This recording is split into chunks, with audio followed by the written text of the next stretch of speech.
Hey everyone, it's Brandon here from Mahalo Video Games with an educational video walking you through Deadly Premonition for the Xbox 360. For more videos in this series, please go to mahalo.com/DPWT and don't forget to rate, comment, and subscribe. I had a chat with Diane. She said she was at the bar drinking with Nick at the time of the murder. We need to confirm her story. Let's talk to Nick at the diner. Very well, Agent Morgan. I have to head back to the department and clear up some paperwork. Go with Emily to the A&G diner. Okay then. I'll show you the way. The diner's open from 9 to 2100. Just as we suspected, Zach. Diane is the key to this case. I have a feeling she will lead us right to the criminal.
Find out if Diane's alibi holds water.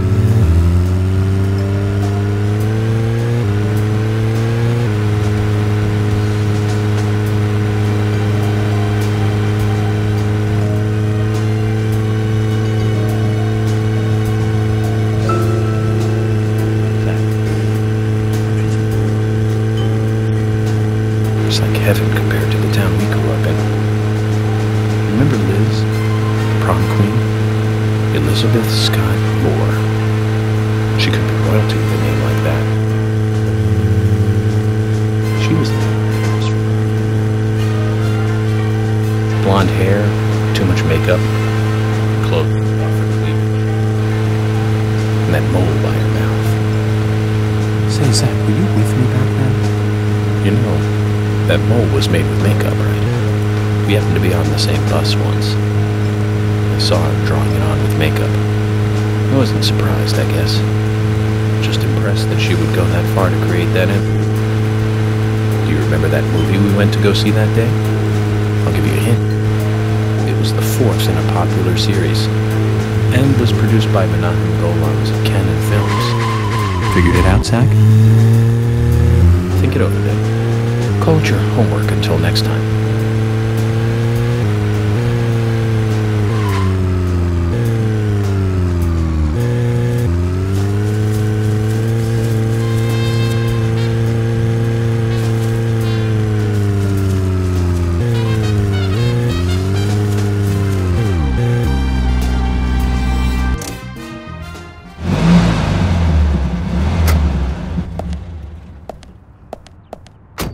Zach, is there something here that you want to check out? We are supposed to meet Emily at the diner, but that's fine. Do whatever you have to.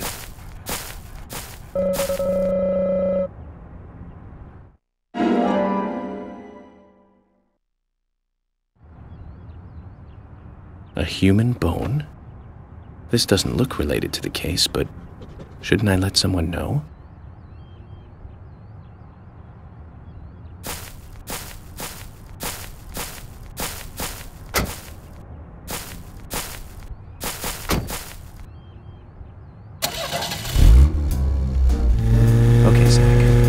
Find out if Diane's alibi holds water. Which means we need to meet with the key figure in it, Nick Corman. Let's head over to the A&G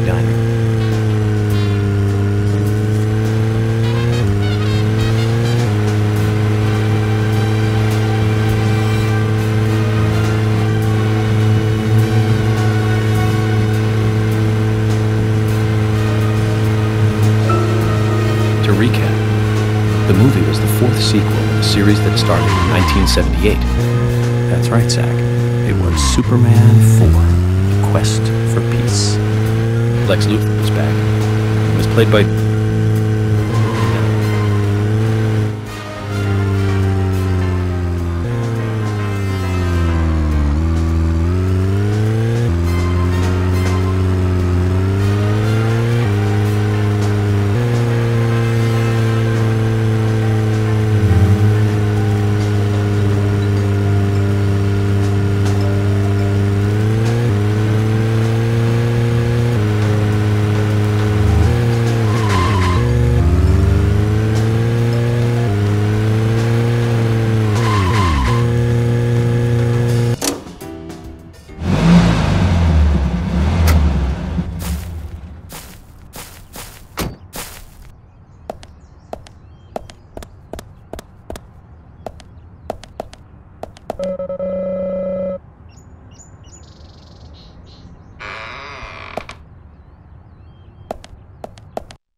Hey, bro!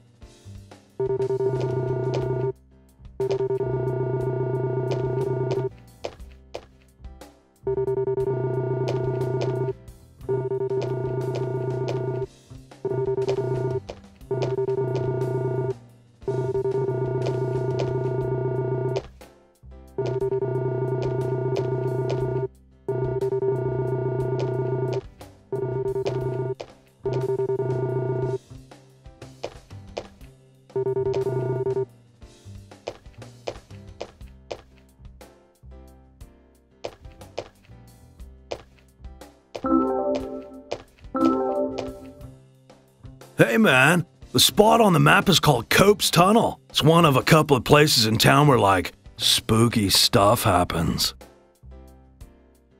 I'll tell you a story, okay, man?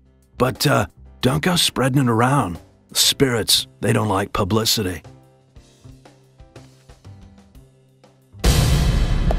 Back when this place was a lumber kingdom, you know, the rockin' 80s, that tunnel was the main connection from the lumberyard to this town.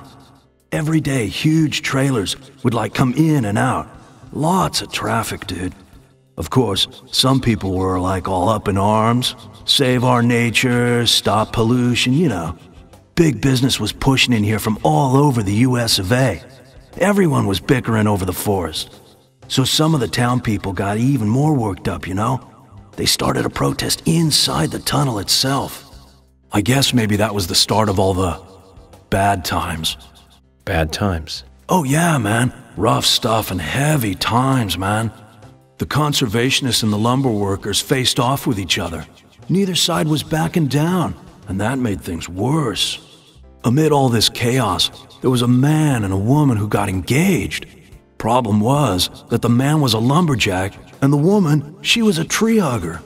They rarely ever fought, but then, one morning, they had a lover's quarrel. People think that her love of nature clashed with his profession, but we'll never know what they really were fighting about that morning. The man shouted, he called her an idiot, and then he stormed out and went to work. If only he had known, that would be the last word he would ever say to her. When he finished his work for the day, he got in his car and drove home. When he got to the tunnel, he saw lantern lights glowing faintly. Those fools, not again. He just thought they were protesting in the tunnel again.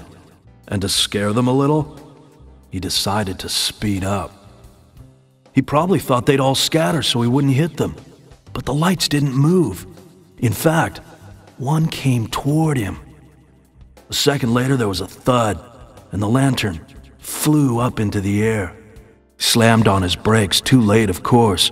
Then, totally freaked, climbed out to see what had happened. I don't need to tell you who he hit, do I? What's more, In her mangled hand, there was a letter to the head of the lumber mill. A peaceful settlement offer. The woman had no other relatives other than the man, and the lumber mill took no responsibility for the accident. It was going out of business anyways. What happened to the man then? No one saw him again. Some say he killed himself, or simply just vanished. You know, he might still be in the tunnel, weeping over his lost love. So now, some folks say there's a ghost of a young man that haunts the tunnel. I told you it was called Cope's Tunnel, right? Well, check this out. Some people call it Corpse Tunnel now. You better be careful, Mr. FBI, if you go down there by yourself.